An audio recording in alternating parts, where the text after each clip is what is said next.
আসসালামু আলাইকুম রহমতুল্লাহ। ভারত কাম সেরে ফেলছে। ভারতের এই কামে বিপদ বাংলাদেশ পাকিস্তানের ভাগ্যে কুতকুতি দিচ্ছে। যদি বলেন কেন, আপনারা জানেন ইউর সাথে মাদার অফ অল ডিলস করেছিল ভারত। সেই মাদার অফ অল ডিলস এই মাস থেকেই চালু হতে যাচ্ছে। আর এই মাদার অফ অল ডিলস চালু হলে সবচেয়ে বড় ধাক্কা খাবে বাংলাদেশের টেক্সটাইল শিল্প। কেন? এর আগে ব্রিটেনেই এটা চালু করতে যাচ্ছে, অর্থাৎ ইংল্যান্ড। আপনারা অবগত রয়েছেন, এর আগে টেক্সটাইল শিল্পে সবচেয়ে বেশি রপ্তানি করত ইউরোপীয় ইউনিয়নে চীন, 25 থেকে তারও অ্যাবাভ 25%।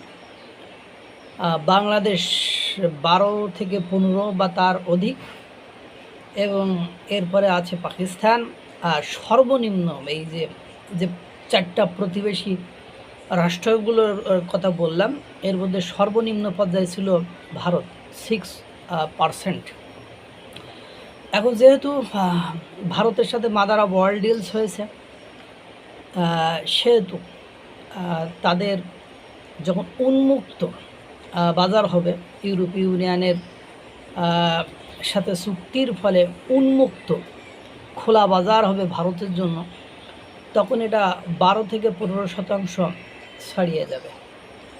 আর যখন 12 থেকে 15% ছাড়িয়ে যাবে, তখন এই 6 থেকে যে 12 থেকে 15 গেল, এই বাকি অংশটা বাংলাদেশ এবং পাকিস্তান থেকে কর্তন করা হবে। এবং বিশেষ করে বাংলাদেশ এবং পাকিস্তানের যে অংশ রয়েছে ওই অংশ থেকে কর্তন করা হবে, মানে কেটে ফেলা হবে। কেটে ওটা ভারতের সাথে যোগ করে দেওয়া হবে। এবং আপনারা জানেন যে এই ডিলের যে শর্তাবলী রয়েছে, ভারত যদি সেগুলো পূরণ করতে পারে, তাহলে টেক্সটাইল শিল্পে ইতিমধ্যে আপনারা দেখছি বাংলাদেশের অধিকাংশ টেক্সটাইল এবং পোশাক শিল্পগুলো কিভাবে বন্ধ হয়ে যাচ্ছে। যদি এই ঘটনা ঘটে মানে ঘটবেই, মাদার অফ অল ডিলসের শর্ত অনুযায়ী তাই তো সিলেক্ট হয়েছে। সুতরাং বাংলাদেশ এবং পাকিস্তান নিঃসন্দেহে বিপদের মধ্যে রয়েছে। এরপরে যদি ওই শতাংশ কমে যায় আর এরা একেবারে শুল্কমুক্ত বা উন্মুক্ত একটা বাজার পেয়ে যায়, তাহলে ভারত ওই বাজার মোটামুটি বাংলাদেশের অংশটুকু দখল করে নেবে। আর বাংলাদেশের পণ্য সামগ্রী মার্কিন যুক্তরাষ্ট্রে বেশি বেশি যে রপ্তানি করবে, সেখানে যে শর্তাবলী দিয়েছে সেই শর্ত মেনে পণ্য সামগ্রী উৎপাদন করে মার্কিন যুক্তরাষ্ট্রের বাজারে সাস্টেইন করা, টিকে থাকা বাংলাদেশের জন্য কঠিন।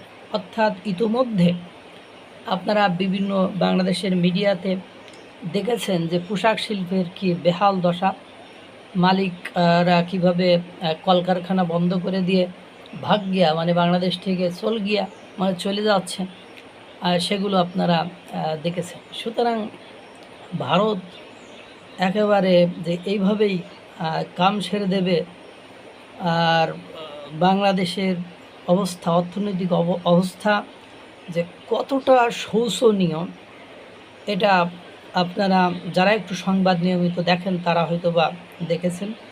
বেকারত্বের পরিমাণ দিনকে দিন বেড়ে যাচ্ছে, শিল্প কলকারখানা বন্ধ হয়ে যাচ্ছে, দ্রব্য মূল্যের ঊর্ধ্বগতি হচ্ছে। এরপরে যদি এই মার্কেট হারিয়ে ফেলে বাংলাদেশ, ইউরোপীয় ইউনিয়নের এই মার্কেট হারিয়ে ফেলে, তাহলে কি হবে একবারও ভাবতে পেরেছেন? পাকিস্তানের কথা নাই দিলাম, ও পাকিস্তানকে বাদই দিলাম, ওটা নিয়ে আমার কোনো হেডেক নেই। পাকিস্তান তো এমনি উচ্ছন্নে গিয়েছে, ও ভেঙে টুকরো টুকরো হইতে আর বেশি সময় তাদের বাকি নেই। আল্লাহ তাআলা সকলকে ভালো রাখুক, সুস্থ রাখুক। আসসালামু আলাইকুম ওয়া রাহমাতুল্লাহ।